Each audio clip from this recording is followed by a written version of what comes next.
It's the roaring 1920s, downtown Los Angeles. The exact date? December 20th of 1924. The Cecil Hotel has just finished being built. It's considered a budget hotel for those staying in downtown LA. Nevertheless, the hotel features 700 guest rooms and 14 habitable floors. The brand new beautiful hotel has been lavishly designed in the Beaux Arts style. For its first few decades, the hotel seemed to flourish and was considered in vogue, fashionable in the roaring 20s and even during the Depression in the 1930s. But soon, the hotel would begin to run into trouble in the early 1940s. As the city of Los Angeles grew and grew out of control and became a tourist destination for Hollywood and many moving there to seek fame and fortune. But unfortunately, many would end up broke and homeless, and some would find themselves living in downtown Los Angeles in an area known as Skid Row. Crime, drugs, prostitution, and many other undesirable situations began to take hold in the seedier parts of downtown LA. The overflow of these crimes and poor living conditions brought in many people who began losing their mind after being on the streets so long. And a rather dark and malevolent shadow fell upon the Cecil Hotel. Suicide, murder, drugs, cheap hookers, and even cheaper wine and cheaper whiskey overflowed the counters within the drab and dark rooms at the Cecil Hotel. One of the first recorded deaths was a man named W.K. Norton, who decided to take poison capsules one night and commit suicide in his room. During the 1940s and the 1950s, after World War II had come to an end, and the Great Depression was far behind the United States, the carryover from all the money lost in the 1930s was still affecting people at their core, but it had began to catch up to them. The hotel soon became known as Suicide Hotel due to a large amount of sad and unexpected deaths, as if something evil beckoned these people from the darkness to come to the Cecil Hotel and end it alone in a poorly lit room in the middle of the night. But what? Just what is it about the Cecil Hotel that brings the darkest and dreariest of people? Perhaps it is nothing more than its location in downtown Los Angeles, close to Skid Row. But there are in fact many other hotels in downtown LA, and most of them do not have a dark history as does the Cecil Hotel. In 1964, Pigeon Goldie Osgood, a longtime resident of the hotel, was found beaten to a pulp in her room, taken advantage of physically, then stabbed, and her belongings were robbed from her room. Just what type of monster lurked up and down the beaten streets of Los Angeles? One man accused of the murder was seen drenched in the blood same night the murder took place. His name? Jack Ellinger.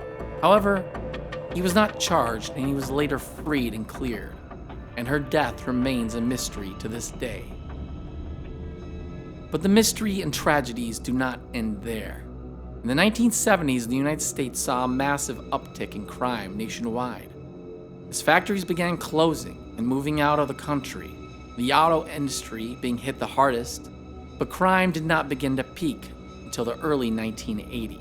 It was at this time Los Angeles, the San Fernando Valley, and the Hollywood Hills became gripped by the fear of a bloodthirsty serial killer lurking in the hills at night, breaking into homes, bludgeoning victims, ripping out their eyes and then setting them in a jewelry box, spreading the blood all over the house like finger paint. What type of monster was this man? For years, the entire city remained on the lookout, vigilant every night to lock their doors.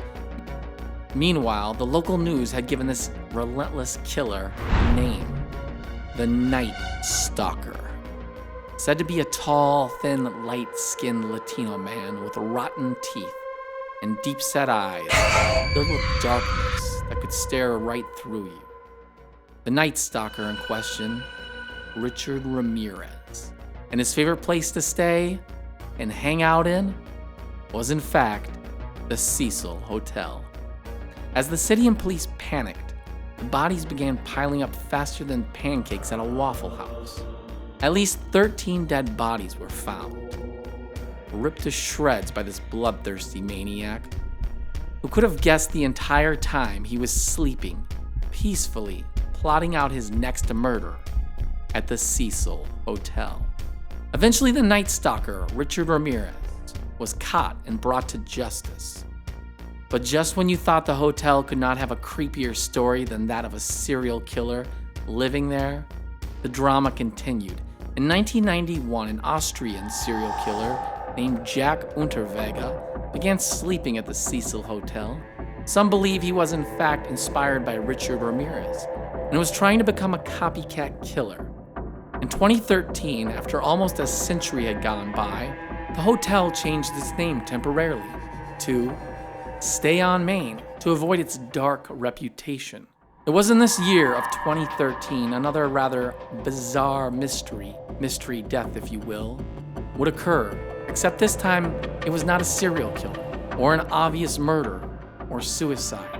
A young lady named Elisa Lamb had decided to take a road trip vacation down the coast to California, then on to Los Angeles.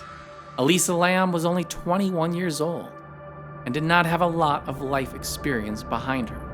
She came from what seemed like a good family, but likely a sheltered and safe existence growing up, which may explain why she wanted to get out and travel and see the world. Elisa had been posting to a blog the last few years, describing her life, her thoughts, her experiences, and some of those experiences with the struggle of mental illness, allegedly. She wrote in one post, "You're always haunted by the idea you are wasting your life." However, despite being on medication for a mental illness, Elisa had never indicated any type of self-harm, which for many would rule out suicide in the later found crime scene. On January 28, 2013, Elisa allegedly had checked into the Cecil Hotel and had planned a 3-day stay and would check out on January 31st of 2013. Lamb contacted her parents in British Columbia daily while traveling up until the day she disappeared. On January 31st, 2013, the day she was scheduled to check out of the Cecil and leave for Santa Cruz, her parents did not hear from her and called the Los Angeles Police Department. Her family flew to Los Angeles right away to help with the search. Hotel staff who had seen Lamb that day said she seemed to be alone most of the time. Outside the hotel, there was a lady named Katie Orphan, a manager of the last bookstore, was the only person who recalled seeing her that day. She recalled she was outgoing, very lively, very friendly, while getting gifts to take home to her family, Orphan told CNN. She was talking about the book she was getting and whether or not what she was getting would be too heavy for her to carry around as she traveled, Orphan added. Police then searched the hotel, looking up and down the hallways and everywhere around, but they found nothing. They even used scent dogs which went up and down the stairs, but did not find her scent on the roof when that area was searched. Due to the fact they did not have warrants, they could not search every room in the hotel, as many assume she may still have been alive, but was perhaps taken hostage by someone, being held in one of the rooms. On February 13th, a few weeks after she had vanished, LAPD released an elevator video to the public, hoping someone would recognize her. This is where what seemed like a rather common tragedy became a bizarre and dark mystery. The elevator footage of Elisa showed her acting strangely, as if someone was following her, began hitting all the buttons inside the elevator. The door, however, seemed not to close, and she would go in and out of it and do strange things and gesticulations with her hands. Was she being followed? Or was she paranoid? Did she have a psychotic split? Had she taken her medication? Or perhaps had ingested some drug at a party that was laced in the hotel she visited? No one knows for sure, and no one seems to be talking. The footage itself is haunting, eerie, creepy, and may give some nightmares. During the weeks following her disappearance, many hotel guests began complaining of a horrible smelling water, or the water had a sweet but sour taste that was coming out of Hotel Cecil's faucets.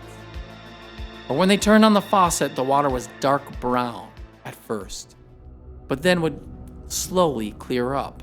Another week would go by when a maintenance tech worker discovered Elisa's body in the 1,000-gallon roof water tank that fed many of the rooms water in the hotel for showering, cooking, and drinking.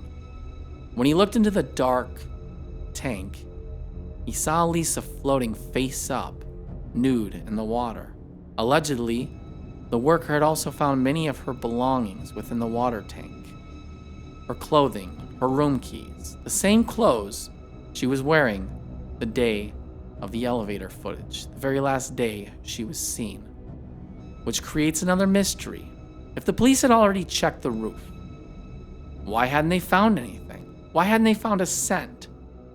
Why perhaps did the scent not lead directly to the tank? Would not some scent be coming out of the tank? It didn't sound like she was fully submerged. She was floating, the man said. This would likely have indicated some foul play, perhaps. Or Elisa, perhaps still being alive at the time of her disappearance, just simply was not up there. Nevertheless, it was ruled an accidental drowning. But there are many issues with this accidental theory. Elisa had no access to the roof, unless she went through a side window and onto a terrifying, frail rail. But then she would have had to go out there in the middle of the night and slowly go as much as 20 feet up the side of the building with nothing to protect her from falling. Many people that have went up there themselves and looked at what she did, scaling this tiny metal ladder, say it would have been impossible. She would have slipped and fallen. It's so hard to cling on to, and people are terrified just to stand up there. Many find themselves asking, how did she in fact scale a small emergency ladder in the darkness of the night? Then scale the water tank's wall, then throw herself in. There are many unanswered questions. What exactly happened to Elisa Lam? What exactly is going on at the Hotel Cecil?